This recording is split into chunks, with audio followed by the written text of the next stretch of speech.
मेरा नाम फागराम है। मेरी उम्र 40 वर्ष है।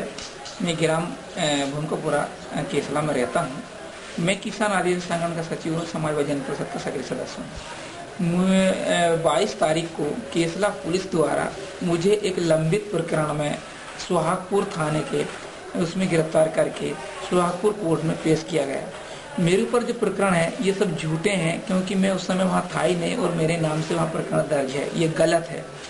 मैं 22 तारीख को शाम को जमा नहीं कर पाया, उस कारण से मुझे मजिस्ट्रेट के आदेश के तहत वो पिपरिया उप जेल में फिर भेज दिया गया।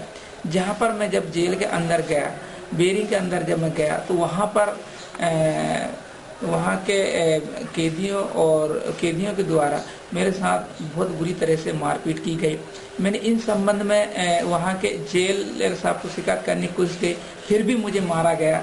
फिर मैंने वहाँ के एक हवलदार थे, उनको भी ये शिकायत की कि भाई मुझे इस तरह से मारा जा रहा है। तो उन्होंने कहा कि यार तू चुप रहे, ज़्यादा बात मत कर, तू चोर है। इसलिए उन बाकी लोगों से कहा कि इसको आज रात भर धो दो।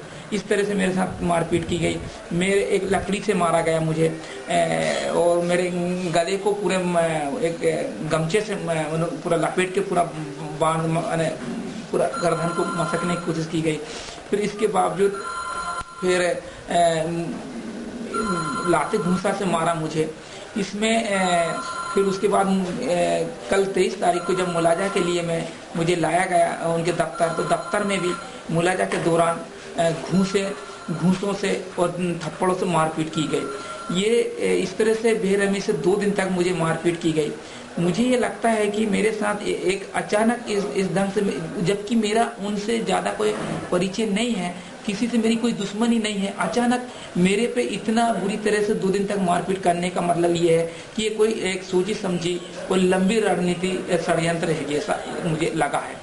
तो क्योंकि मैं आंदोलन किसान मजदूर और उनके हक का अधिकार के लिए आंदोलन करते हैं हम लोग। इससे प्रशासनिक के कुछ अधिकारियों को बड़ी दिक्कतें होती है, क्योंकि इसलिए मुझे ये लगा कि इन लोगों का ही एक षड्यंत्र है जिससे मुझे इस तरह से मारपीट मेरे साथ किया गया है।